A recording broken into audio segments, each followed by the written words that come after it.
ఆ ఆవేదన చూస్తే వారిలో ఒక తపన ఉంది. దేశం గురించి, సమాజం గురించి, మన రాష్ట్రం గురించి అనునిత్యం తపన పడే వ్యక్తి వెంకయ్యనాయుడు గారు. మనందరం గుర్తుపెట్టుకోవాల్సింది, పండుగలన్నీ కూడా మన భారతదేశ సంస్కృతిలో భాగం. ఇవన్నీ మన వారసత్వం.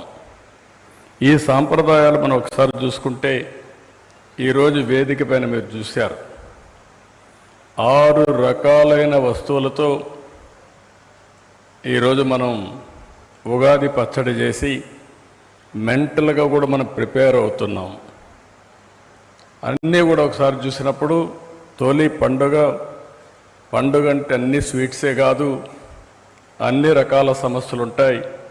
ఈ సమస్యల్ని ఎదుర్కొనే సంస్కృతి సాంప్రదాయాలు మనకిచ్చింది మన సమాజం, మన కుటుంబ వ్యవస్థ అని చెప్పి కూడా నేను మీకు తెలియజేస్తున్నా. ప్రపంచంలో ఎక్కడా లేని కళలు కానీ, సాంప్రదాయాలు, పండుగలు, ఆచారాలు ఇవన్నీ మన దేశానికి ఉన్నాయి.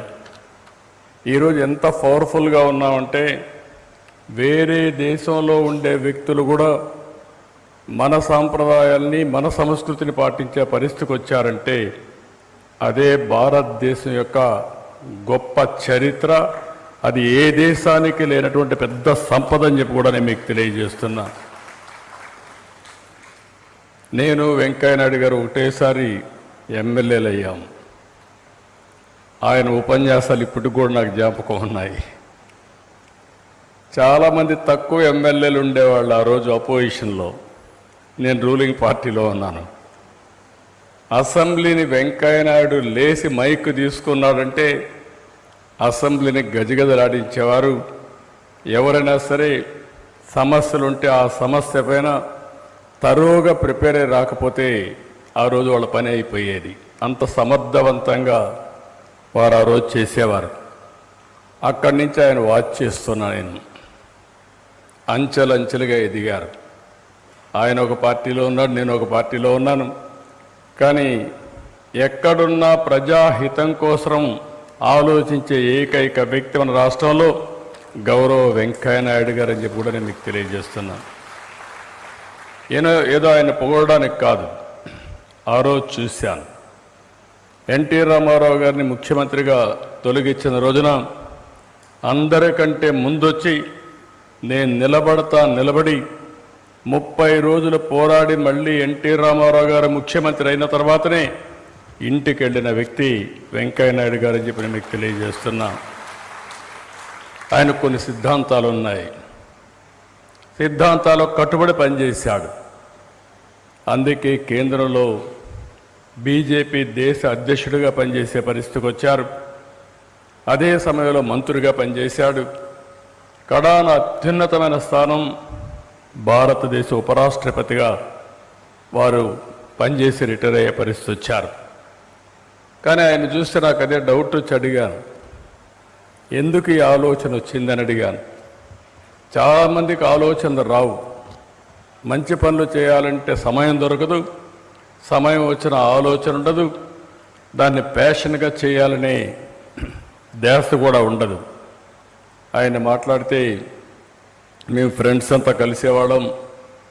ఒకసారి నెల్లూరులో కలిసిన తర్వాత ఏం చేయాలి, ఏదో ఒకటి చేయాలనుకుంటున్నాం, మనం ఇంకా ఒక నిర్ణయానికి రాలేదంటే ఆ రోజు దీప గారు, మీరు అనుకుంటూనే ఉన్నారు, కాలయాపన అయిపోతూ ఉంది, మీరు చేయాలంటే నెల్లూరులో ఒక సెంటర్ స్టార్ట్ చేద్దాం, తర్వాత ఏం చేయాలో ఆలోచించుకోవచ్చంటే ఆ రోజు వాళ్ళందరి ఆలోచనలో పుట్టినటువంటి ఈ ప్రాజెక్ట్ ఈరోజు చూస్తే తెలుగు రాష్ట్రాలకు ఒక పెద్ద ఆస్తిగా తయారైంది. దానికి మనస్ఫూర్తిగా అభినందిస్తున్నాను.